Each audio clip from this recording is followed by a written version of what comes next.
Sejam bem-vindos, pessoal, a mais um NeuroTalk. O tema de hoje vai ser exercício físico, nutrição, memória e diabetes. Então, antes de dar início, eu gostaria aqui de estar pedindo para vocês seguirem nas nossas redes sociais aqui o Fisiologia em Detalhe, o Neuroscience Update, né, que são perfis que nós temos no Instagram, onde fazemos divulgação de mídia científica, tá? E não esqueçam de se inscrever no nosso canal aqui no YouTube, o Fisiologia em Detalhe, e de deixar o seu joinha nesse vídeo aqui no final. Lembrando que no dia 8 de julho, tá, a gente vai sortear este livro, Memória, de autoria do Ivan Esquerdo, um dos maiores neurocientistas que tivemos aqui no nosso país, em comemoração ao Dia Nacional da Ciência.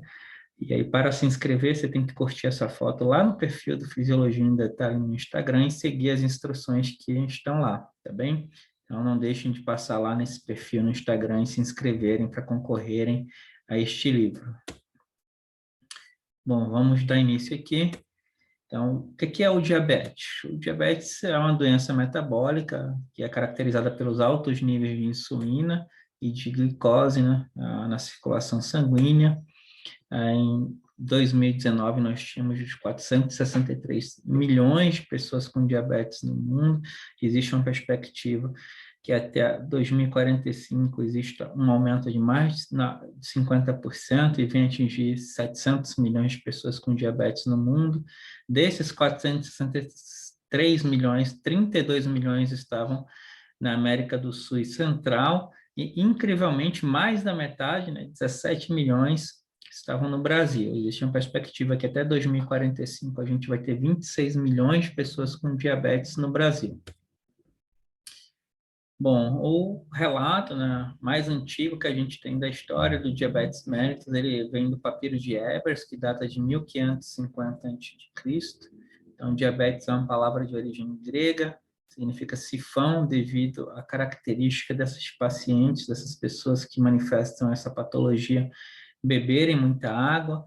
Mellitus vem de mel, porque onde essas pessoas faziam xixi, né, se acumulavam muitas formigas devido justamente à grande quantidade de açúcar ali presente. E uma curiosidade que eu trago aqui é que o diagnóstico na Grécia Antiga era feito justamente através de provar a urina e ver se ela tinha um gosto adocicado. Se ela tivesse um gosto adocicado, esse paciente seria classificado como diabético. E os primeiros gregos a darem este conceito foram Galeno em Roma e Orateus na Capadócia. Apesar de serem classificados como gregos, a gente tem que fazer aqui uma abordagem histórica, mostrando que a Grécia Antiga começava lá na Península Ibérica, se estendia pela Europa, tá? Chegava aqui na Ásia, no norte da África. Então, eles eram, na verdade, estavam ali na Itália e na Turquia, né? Então, não corresponde ao que a gente chamaria hoje de Grécia. Entre os principais tipos de diabetes mellitus, nós temos o diabetes do tipo 1, que é insulino dependente, o diabetes do tipo 2, que é caracterizado por uma resistência ao hormônio insulina. Existem diversos subtipos de diabetes tipo 2 e o diabetes gestacional, onde existem falhas no mecanismos compensatórios durante a gestação, que fazem com que as células beta do pâncreas e a produção de insulina não seja adequada para essas mulheres no período gestacional. Vamos falar primeiro aqui da fisiopatologia do diabetes do tipo 2. Então, o principal mecanismo é a resistência à insulina, e a gente observa ela através de um mecanismo molecular por uma falha na via da PI3K, que está representada aqui para vocês, ou via da fosfo-itidilinositol 3 quinase.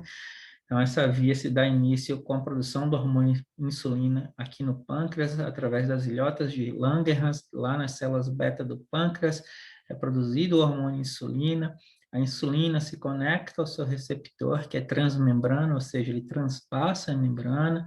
Ele também é uma molécula heterotetamétrica, que é composta de 4 subunidades, então são 2 subunidades alfa, 2 beta, que compõem essa molécula. Ao fazer o bind ao seu receptor, ele inibe a atividade das subunidades alfa e favorece uma atividade tirosina quinase das subunidades beta, autorizando, digamos assim, que ocorra uma mudança conformacional aqui, e essa alteração conformacional nesta molécula faz com que ela tenha a capacidade de se autofosforilar e de passar esse fósforo para as moléculas subsequentes nesta cadeia. E aí, aqui eu destaco o IRS1, que é o substrato de receptor de insulina 1 e o 2, que são os que estão envolvidos diretamente no metabolismo da glicose. Existem outros substratos de receptores de insulina, mas esses dois são os que estão envolvidos diretamente. E aí, quando a gente tem, principalmente, a inibição do IRS2, a gente vai ter a resistência à insulina e o desenvolvimento do diabetes do tipo 2. Né? A inibição de IRS1 vai levar a longo prazo também a inibição de IRS2, que vai culminar com a resistência à insulina. Então, aí o que você tem aqui na sequência dessa cadeia, se ela estiver funcionando normalmente, é que existe a fosforilação da P3K, né, que é um dímero, é uma proteína composta de duas outras proteínas, então a P85 ela regula a atividade da P110, que tem uma atividade catalítica, levando à produção de fosfoetidilinositol 3-fosfato, 3,4-bifosfato, 3,4,5-trifosfato, e favorecendo a sinalização para que a proteína quinase B, ou AKT, venha a sinalizar para que transportadores de glicose diversos, entre eles os glúteos, que vão de 1 a 14, transportador acoplado de sódio, enfim, façam com que esses transportadores capturem e levem glicose para esta ser armazenada e utilizada sob forma de energia nos tecidos mais diversos do nosso corpo. Então, quando você tem um funcionamento normal desta via, você tem um crescimento celular e sobrevivência. Esse é um artigo bem interessante que a gente publicou ano passado, mostrando links entre o diabetes tipo 2 e a doença de Alzheimer.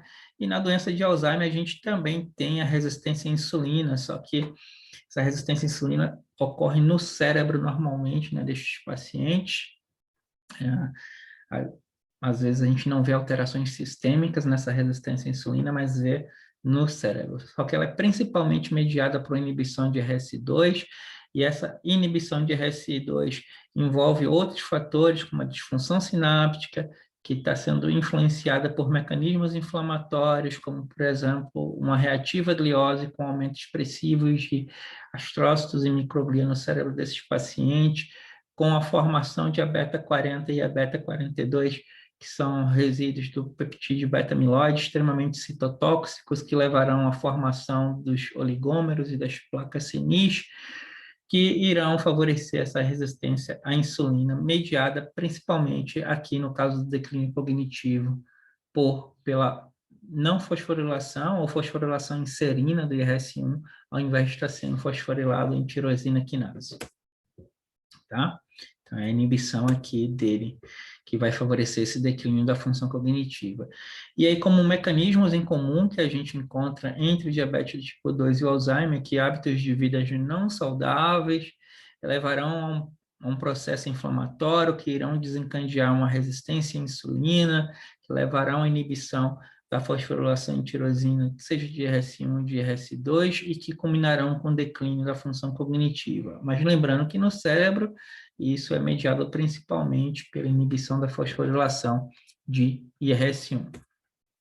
A gente já sabe que o exercício físico tem a capacidade de controlar os níveis glicêmicos em pacientes com diabetes, a massa corporal, proporcionar uma redução de peso, e com isso a gente acaba sabendo também, né, conforme esse artigo que eu publiquei aqui em 2017, ele favorece a ativação da via da P3K. Além de favorecer um melhor funcionamento dessa via, ele tem uma característica especial, é que o exercício físico favorece com que a AKT emita um sinal para que ocorra a translocação das vesículas que estão nesses interiores celulares, e essa vesícula vai chegar aqui na membrana da célula e depositar GLUT4. Por quê? Porque o GLUT4 é o único dos glúteos, que vão de 1 a 14, como eu já falei, que está estocado dentro de vesículas no interior das células. Então, é necessário que exista essa sinalização, e essa sinalização está aumentada nas pessoas que fazem exercício físico. Então, ao ser depositado aqui, ele vai cair na corrente sanguínea, vai capturar a glicose, vai levar essa glicose para ser armazenada, estocada e utilizada sob forma de energia no tecido adiposo, no tecido muscular, no cérebro, tá? Durante muito tempo, achou-se que o RS1 e o RS3 eram preponderantes no cérebro dos mamíferos, dos homens. Hoje já existem estudos que mostram a presença do GLUT4 no cérebro, tá? E quais são as principais bases do exercício físico? Bom, conforme mostra esse artigo também publicado no Correntiano por nós, pelo nosso grupo, nós temos principalmente o exercício do tipo aeróbio e o resistido. E as principais variáveis analisadas nas publicações científicas são a duração, a intensidade, a frequência e o volume do exercício. E tem diversos artigos do nosso grupo mostrando que o exercício físico tem efeitos neuroprotetores em diversas condições e patologias, como na epilepsia, frente a uma exposição viral durante o período gestacional, ou mesmo frente ao Covid-19. Inclusive, esse artigo nosso está indicado pela Organização Mundial de Saúde como parte da literatura global sobre Covid-19, importante e que deve ser consultada quando o assunto é exercício físico e Covid-19. Tá, mas antes da gente entrar, né, na abordagem específica, na temática específica aqui, que nos interessa, a gente precisa diferenciar o que é função cognitiva e memória.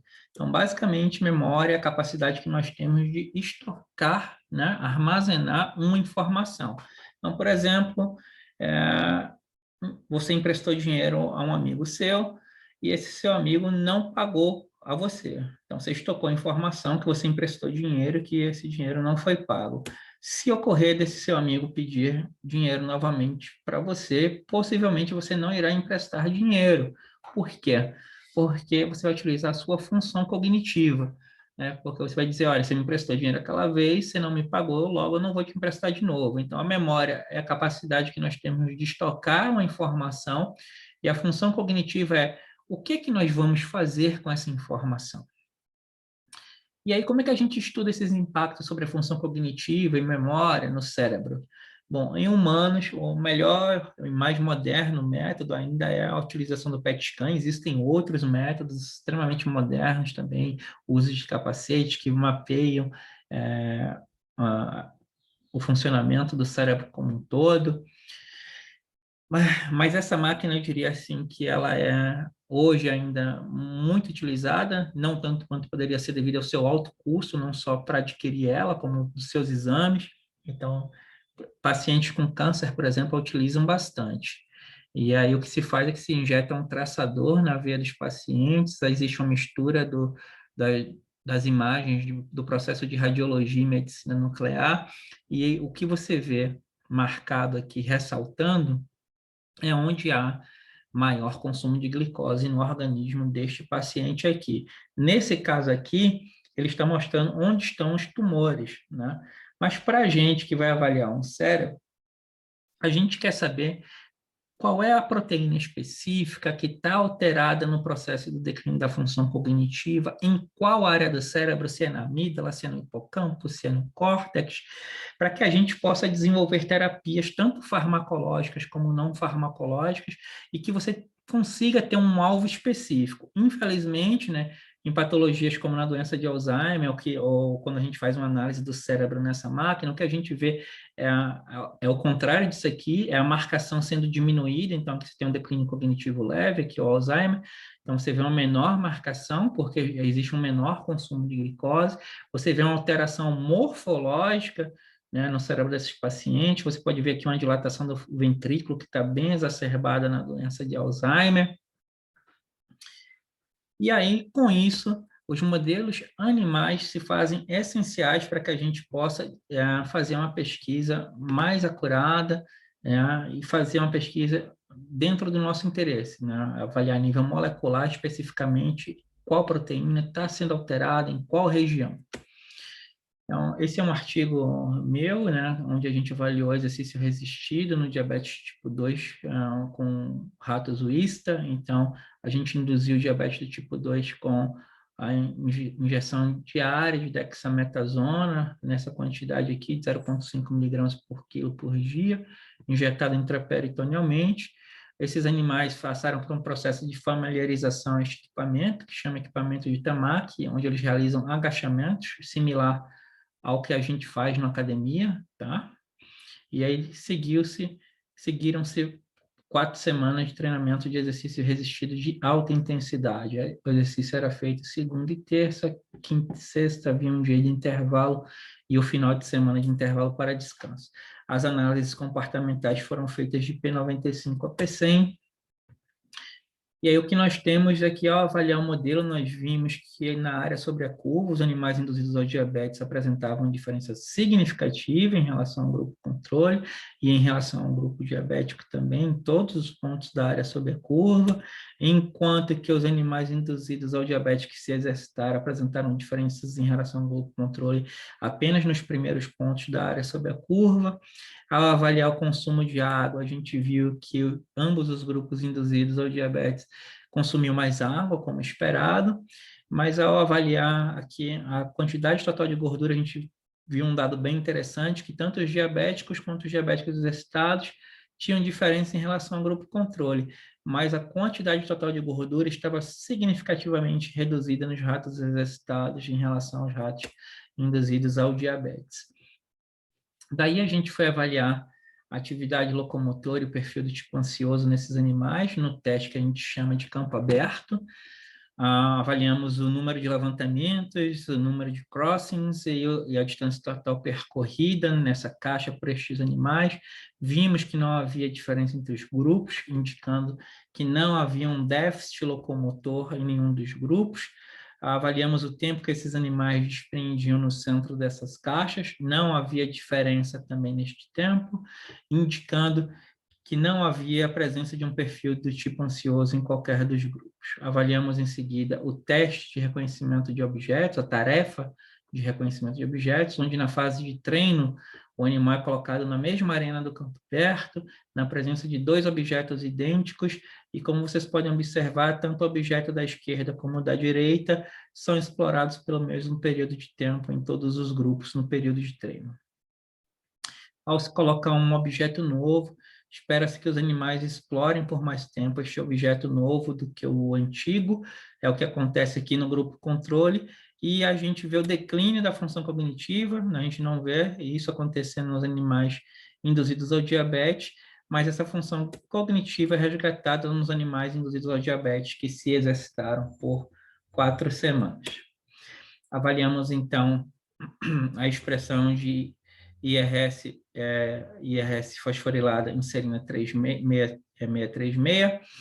Então, a gente viu que a quantidade, a fosforilação em serina 636 estava significativamente aumentada nos animais diabéticos, indicando uma falha, né, na via da PI3K, né, nesses animais, mas que era recuperada nos animais que fizeram o exercício por 4 semanas. A avaliar a apoptose neuronal, né, a apoptose celular, através da marcação de GSK3-beta, GSK3-beta fosforilado em serina 9, a gente viu que a fosforilação em serina 9 estava maior nos animais exercitados em relação aos diabéticos, né, indicando que o exercício de alta intensidade, o treinamento resistido de alta intensidade levava a maiores níveis de RS1 com inibição da fosforilação de GSK3-beta total, e isso induzia a uma preservação da memória nesses animais. Tá, Ricardo? Mas em humanos, como é que fica essa situação do diabetes tipo 2? Bom, esse artigo aqui, por exemplo, ele mostrou que idosos de 70 a 89 anos, tanto os homens como as mulheres, passaram por um protocolo onde eles fizeram caminhada, musculação e alongamentos, 30 minutos, 4 vezes por semana, durante um período de 2 anos. E se viu que existia uma melhora na função cognitiva desses pacientes com diabetes, e essa melhora da função cognitiva não foi vista nas pessoas saudáveis, possivelmente pela baixo tempo e pela intensidade, né, do exercício, mas então indicando que é um período crônico de treinamento, mesmo que por um período curto diário de 30 minutos, mínimo recomendado pela Organização Mundial de Saúde, é capaz de favorecer a melhora da cognição cognitiva em pacientes com diabetes de tipo 2. Na contramão desse artigo, tem este outro artigo aqui que avaliou tanto exercício físico como exercício físico combinado a uma dieta paleolítica, em idosos, na verdade, em homens com 30 a 75 anos e em mulheres idosas acima de 75 anos. O período foi menor de intervenção, foram apenas 3 meses, e aí se viu que tinha uma maior atividade hipocampal nos grupos que sofreram essa intervenção, mas que não havia diferença significativa na capacidade cognitiva destas pessoas, né? Tanto nos grupos que fizeram só exercício, quanto nos grupos que fizeram o exercício associado à dieta paleolítica. A gente, esses autores, né, na verdade, a gente não, que este artigo não é meu, eles identificaram que não havia melhoras significativas na função cognitiva. Bom, com isso, o que a gente pode concluir é que os modelos animais de diabetes tipo 2 estão sempre mostrando que existe uma melhora da função cognitiva e da memória nos animais que se exercitam, enquanto que em pacientes com diabéticos esses resultados ainda são controversos. Essa figura é uma figura bem bacana que está no artigo meu, que está aceito para publicação. Quem quiser procurar ele depois, está aqui o nome, está aqui o DOI, tá? Já já ele está aí publicado. Bom, com isso, a melhor perspectiva que a gente tem hoje está ligada à produção de erisina. A erisina é uma miocina, ou seja, ela é produzida única e exclusivamente mediante a prática regular de exercício físico. Eu desconheço artigos científicos publicados em revistas de alto fator de impacto que comprovem que erisina é produzida em outras condições, como no uso de suplementos ou qualquer outra condição. Então, é necessária a prática regular do exercício físico, preferencialmente do nível moderado a intenso, para que ocorra a produção de PGC1-alfa, ela venha a favorecer a produção de FNDC5, a clivagem de FNDC5 em sítios diferentes, fazem com que o resíduo dessa molécula se chama erisina, e a erisina tem sido associada a maiores níveis de proliferação celular no cérebro, a maiores níveis de sobrevivência neuronal, a menores níveis de proteínas pró-inflamatórias. Então, a erisina tem sido associada a funções benéficas e neuroprotetoras nos indivíduos que realizam a prática regular do exercício físico. Espero que nos próximos anos tenhamos muitas novidades com relação a esta miocina. Bom, a gente vai falar um pouquinho agora do diabetes gestacional e as consequências do diabetes gestacional para o sistema nervoso central da prole, ou seja, a gente não vai estar aqui preocupado em avaliar as mães neste momento, e sim a memória, a função cognitiva das proles submetidas a um protocolo de indução de diabetes gestacional. Então, é preciso lembrar que filhos de mães diabéticas eles são mais propensos a desenvolverem intolerância à glicose na vida adulta, tá? Então, não apenas intolerância à glicose, os filhos destas mães são mais propensos a desenvolverem autismo, esquizofrenia, e o que acontece é que existem mecanismos compensatórios durante a gestação que favorecem hipertrofia e hiperplasia das células beta, como vocês podem ver aqui, tá? Para que possa ter alimento chegando em níveis adequados para o feto, e o que acontece é que esses mecanismos compensatórios eles voltam ao normal pós-parto. O diabetes mellitus gestacional, o que acontece é que existe uma falha nesses mecanismos compensatórios, podendo incutir danos às células beta do pâncreas dessa mãe, que fica em risco aumentado de desenvolver diabetes mellitus do tipo 2 e obesidade posteriormente. Mas é importante salientar que 93% a 95% das mães que desenvolvem diabetes gestacional, elas retornam a níveis glicêmicos normais pós-parto, tá? Então, o que acontece é que durante esse período gestacional, existe uma maior expressão de uma substância chamada metilglioxal. Isso é uma característica clássica do diabetes gestacional. A GLO-1, ela tem a capacidade de inibir esses aumentos da metilglioxal. Então, os autores desse artigo aqui de 2016, eles justamente avaliaram mudanças nas células tronco em progenitores. Então, fazendo uma revisão básica aqui de fisiologia, tá? Então, nós temos as células-tronco aqui, que irão se diferenciar em progenitores neuronais e progenitores gliais. Esses progenitores serão primários e posteriormente secundários. Os progenitores gliais vão dar origem aos oligodendrócitos, que são responsáveis pela formação da bainha de mielina dos neurônios, e aos astrócitos, que são responsáveis em nutrir estes neurônios, tá? E os progenitores neuronais, obviamente, vão dar origem aos neurônios. Na medula óssea, tá? É produzida a microglia. Eu coloquei essa informação aqui, apesar desse artigo não avaliar a microglia, é uma informação importante, porque ela também se constitui como uma célula glial, e apesar de não ser produzida no encéfalo diretamente, ela é produzida no sistema nervoso central e se faz presente em bastante quantidade no cérebro, tá? Então, o que foi visto? Esse artigo avaliou inicialmente o dia embrionário 17, então as mães foram induzidas inicialmente através de um silenciamento, tá? De GLO-1.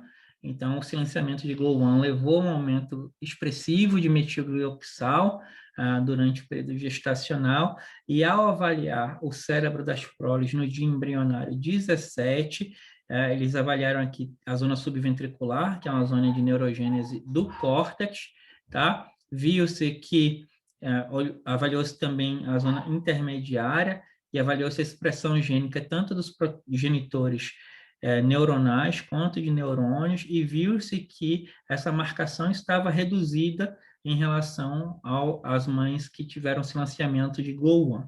Então, com isso, o que aconteceu foi que a expressão gênica dos progenitores neuronais estava significativamente aumentada nas mães que tiveram silenciamento de GLO-1, e ao avaliar só os marcadores de expressão gênica dos neurônios, viu-se que esses neurônios também estavam significativamente aumentados, tá? Em seguida, foi avaliado na zona subventricular, na intermediária e no plexo coroide, e aí viu-se que na zona intermediária que ela estava significativamente aumentada, a expressão gênica para os precursores, para os neurônios, tá? Enquanto no plexo coroide estava significativamente menor. Ao avaliar essa expressão para células radiais da glia, viu-se que ela estava significativamente reduzida, e, finalmente, ao avaliar em P4, essa marcação viu-se que estava significativamente aumentada, mais uma vez aqui, perdão, de embrionário 18, estava aumentado a expressão dos precursores neuronais e dos neurônios. Isso é ruim. Por que isso é ruim? Porque ao você ter um aumento expressivo de células-tronco, precursores neuronais e neurônios, essa diferenciação de células-tronco precoce possivelmente dará uma menor sobrevida, levará a uma maior apoptose desses neurônios, que é a morte celular programada desses neurônios. A própria microglia, que não foi analisada nesse artigo, poderá engolfar, fagocitar esses neurônios que não estejam funcionais devidamente. Então, isso poderia levar a uma menor expressão desses neurônios na vida adulta, por exemplo. E foi isso que eles foram ver em seguida. Então, eles foram ver a marcação, né, da expressão gênica em P4, então eles avaliaram, botei aqui para ficar bem bonitinho, para todo mundo poder acompanhar. Então, avaliou a marcação de neurônios tanto nas camadas 2 e 4, quanto nas camadas 5 e 6. E aí vocês podem ver que a expressão gênica desses neurônios está diferente, e ao fazer essa quantificação aqui, a gente vê que ela está significativamente maior quando analisar as camadas 5 e 6 do córtex, e significativamente menor quando analisar as camadas 1 a 4 do córtex, nos animais silenciados para GLO1, né, que estariam nessas proles. Então, aqui é a prole, né, que está em P4, das mães que foram induzidas ao diabetes gestacional.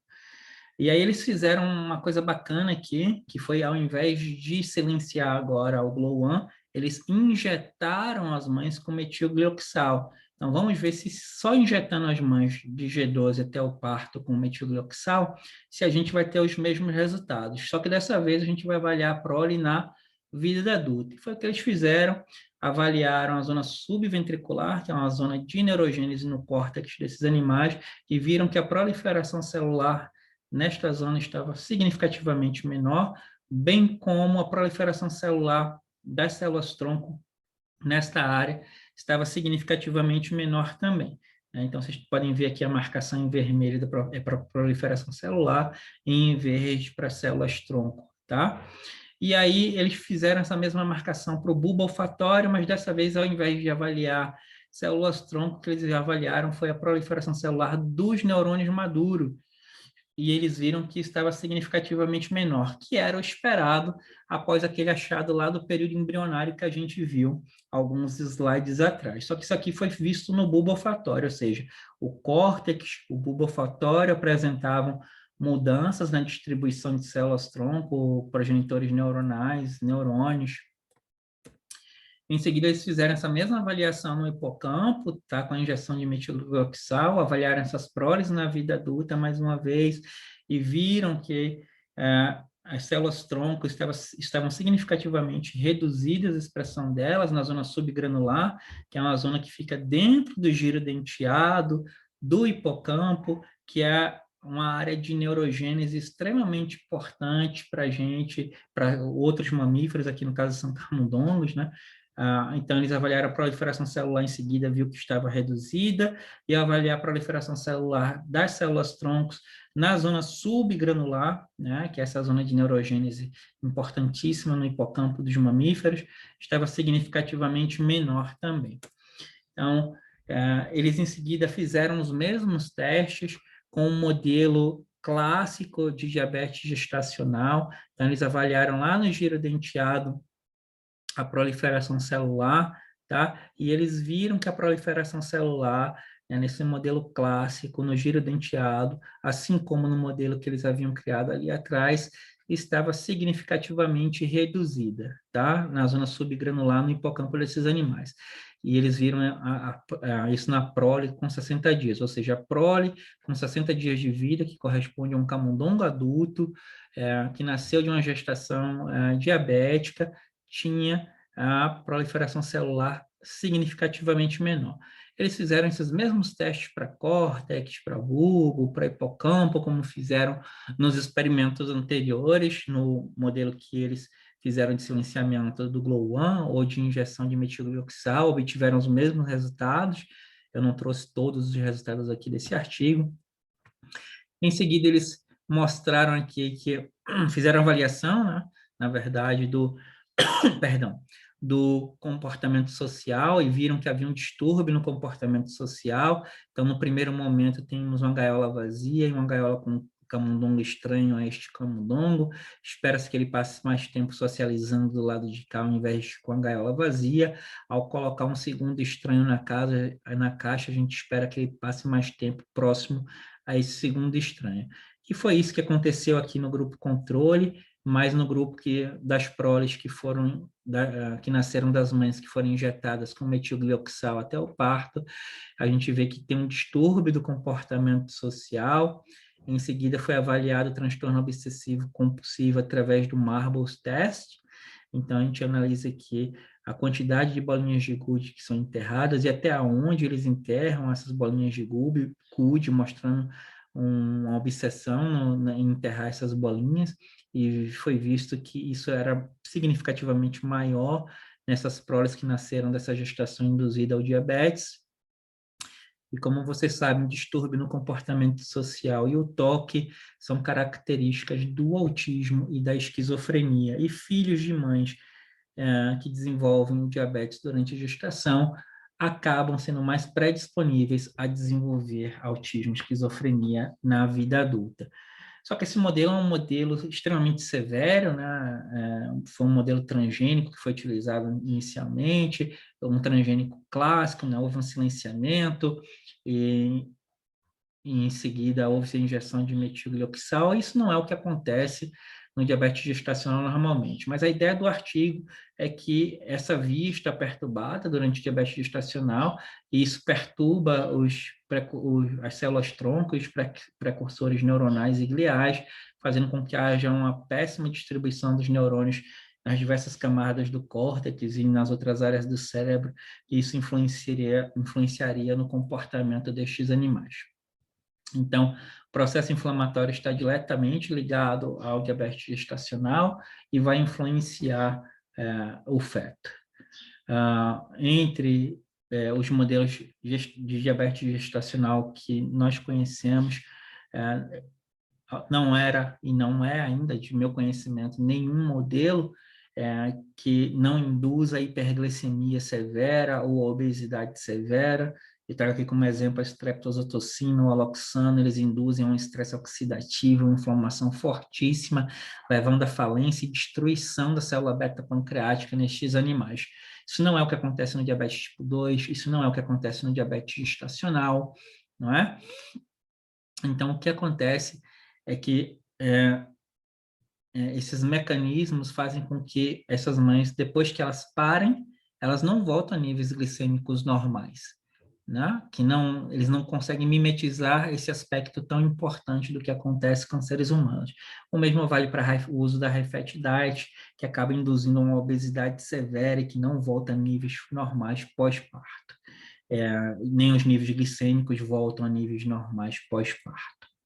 Então, a gente foi atrás de um fármaco chamado S961, que é um antagonista do receptor de insulina, e ele é seletivo, ele atua bloqueando o binding, né, da insulina ao seu receptor, e aí, ao bloquear esse binding, ele induz a resistência à insulina, o que mimetizaria muito melhor o diabetes gestacional. E foi isso que eu fui pesquisar durante o doutoramento, e aí foi desenvolvido um modelo novo de diabetes gestacional, onde o que eu fiz foi acasalar na proporção de 2 fêmeas para um macho por 24 horas, e a indução da S961 começou no 7º dia gestacional, foi até o parto. Aqui no parto nós paramos, fizemos um teste de tolerância à glicose no dia 18.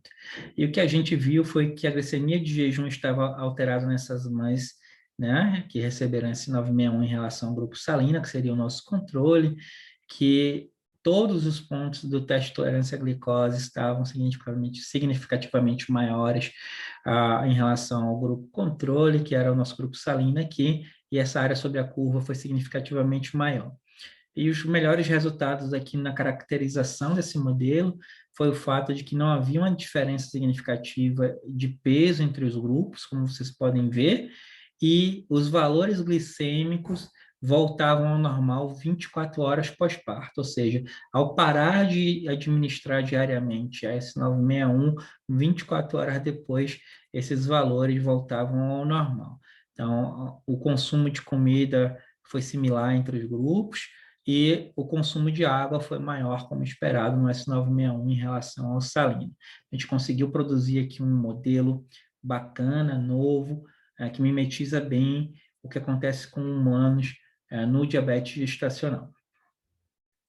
Não apenas o exercício, mas uma alimentação saudável pode favorecer mudanças em diversos aspectos comportamentais e cognitivos nos mamíferos, tal qual uma desregulação desse balanceamento alimentar pode incutir em novos problemas. E foi isso que a gente quis avaliar agora, né, no segundo experimento, e aí a gente avaliou se uma dieta hiperlipídica por 30 dias na vida adulta induziria a prole ao desenvolvimento de intolerância à glicose e levaria à disfunção cognitiva.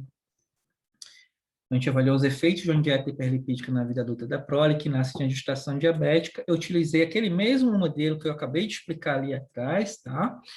E aí, essa injeção de S961 ossalina, ela é feita subcutaneamente, né? A partir do 7º dia gestacional, e que a gente mudou aqui, porque a gente fez o teste de tolerância à glicose no 14º dia gestacional, tendo parado de administrar a S961 no parto. Então, o que a gente viu foi que os níveis glicêmicos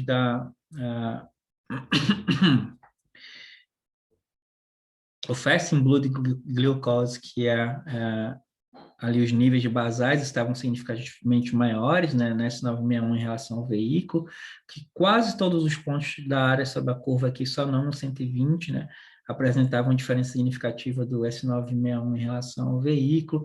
A área sob a curva foi significativamente maior nessas fêmeas, mas os valores glicêmicos voltaram à normalidade 24 horas pós-parto. Então, a gente seguiu aqui para avaliar esses animais na vida adulta. Então, o que a gente fez foi que colocamos 4 machos por caixa, de P21 até P60. Eu não avaliei as fêmeas aqui, tá? Apenas os machos. E aí, esses machos receberam a dieta normal, tá? E aí, de P60 a P90, eles receberam a dieta padrão, ou normal, ou uma high fat diet, que é uma dieta hiperlipídica. No P90 a gente fez o teste de tolerância à glicose, vimos aqui que existia uma diferença significativa, tanto do S961 high fat diet quanto do veículo high fat diet em relação ao veículo, que seria o nosso controle aqui, na glicemia de jejum, né, ao avaliar, mostrando que a sua high fat diet foi suficiente para apresentar essa diferença em relação a esse controle, mas ao avaliar o teste de tolerância à glicose, que a gente viu foi que aqui na área sob a curva, que as diferenças significativas foram apresentadas apenas no grupo S961 High Fat Diet, em relação ao grupo veículo e em relação às proles que nasceram de uma gestação diabética. Só que essas proles aqui, elas foram submetidas a um segundo insulto na vida adulta, que foi a dieta hiperlipídica, o que, segundo a literatura, os tornaria mais susceptível a desenvolver a intolerância à glicose. Foi isso que a gente conseguiu ver e mostrar aqui. Tá? Em seguida, a gente foi avaliar o déficit na memória cortical espacial nessas proles, mas primeiro a gente avaliou a atividade locomotora no teste de campo aberto, e a gente viu que não tinha diferença na velocidade desprendida pelos animais entre esses grupos. Aí a gente foi avaliar a tarefa do reconhecimento de objetos. Então, como eu já expliquei, diante de 2 objetos iguais, espera-se que os animais explorem mais ou menos pela mesma proporção de tempo, tanto o objeto da esquerda quanto da direita, que foi o que aconteceu aqui. E ao colocar um objeto novo, os animais vão explorar com mais tempo o objeto novo, como aconteceu aqui no grupo veículo, no S961 e no veículo High Fat Diet, se eles não apresentam um declínio da função cognitiva. Quando eles apresentam um declínio da função cognitiva, o que acontece é que eles não exploram por mais tempo o objeto novo, apresentando um déficit na memória cortical nesse caso aqui. E ao avaliar a alternância, né, a proporção de alternância nos braços no teste do Y-Maze, que é um teste que a gente utiliza para avaliar memória espacial, a gente viu que essa alternância estava significativamente menor no grupo S961 High Fat Diet em relação aos demais grupos, indicando um déficit na memória espacial e cortical também, né, nas proles que nasceram de uma gestação diabética e que foram submetidas a uma dieta hiperlipídica por 4 semanas na vida adulta. Em seguida, a gente avaliou os níveis de CREB de CD68. Então, a CREB ela é uma proteína essencial no processo de memória. Então, nós temos aqui a via da MP cíclica PK-CREB, que se estiver funcionando normal, ela vai evitar esse declínio da função cognitiva, e o que a gente vê é uma diminuição significativa desta proteína no grupo S961 High Fat Diet em relação a todos os demais grupos, e ao avaliar um biomarcador para macrófagos neste caso aqui, microglia, a gente vê uma expressão aumentada em relação ao grupo veículo, que seria o controle, e uma tendência a estar aumentada, esse P foi de 0,07, tá? Em relação ao veículo que recebeu Raifetidade, mostrando que é necessário, além de ter nascido de uma gestação diabética, né, um insulto que faça com que seja desenvolvida esse déficit cognitivo e essas alterações moleculares precocemente nestes animais. Né? Então, mostrando também um papel importante aqui da microglia, né? Complementando os dados daquele artigo anterior que eu mostrei aqui para vocês. E aí a gente vê que a ativação microglial em doenças neurodegenerativas, ela acontece, então acontece bastante a microgliose. Então, tanto a microglia quanto as trócitos, quando estão expressos em altíssimas quantidades, eles vão produzir muito fator de necrose tumoral alfa, né? Então vão levar a um processo inflamatório no cérebro, com ativação de vias de estresse, que levará a um processo de resistência à insulina e disfunção sináptica, que ocasionará a perda de memória ou declínio da função cognitiva. E o que a gente tem não é só uma mudança nos níveis de expressão de microglia, mas muda-se a morfologia da microglia mudada também, tá? Então ela passa a adquirir um formato mais ameba, né? Uma característica mais ameboide daquela microglia que ela é mais danosa ao cérebro. Bom, então a gente vê que o exercício físico e a adoção de uma dieta saudável são excelentes instrumentos de prevenção e tratamento ao diabetes tipo 2, inibem a função cognitiva, né, no diabetes tipo 2 também, ou nos animais que venham a desenvolver uma intolerância à glicose, que tenham nascido de uma gestação diabética, que nesse caso eu poderia sugestionar aqui também que é o diabetes tipo 2, tá? Então, essa foi a ideia principal do que eu quis aqui apresentar para vocês. Então, deixo aqui meus agradecimentos ao Laboratório Experimental de Treinamento Físico, do qual eu faço parte, onde nós temos diversos grupos de pesquisas que atuam ali dentro, e um desses grupos é o grupo de estudos em neurociências e exercício, do qual eu faço parte. Meu chefe é o Ricardo Cacilhas.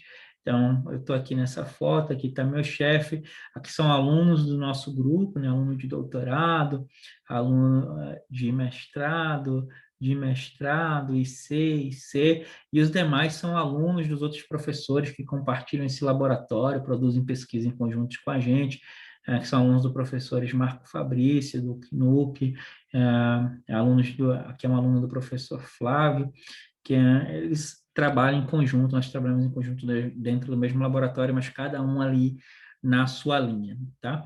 Deixo aqui meus agradecimentos também ao programa de pós-graduação multicêntrico em Ciências Fisiológicas, a UFVJM e a CAPES. E é isso, eu espero que vocês tenham gostado. Lembrem de deixar o joinha aqui neste vídeo, se inscrevam aqui no canal, sigam a gente lá no Instagram e até a próxima, né, pessoal? Muito obrigado aí por participarem, por assistirem.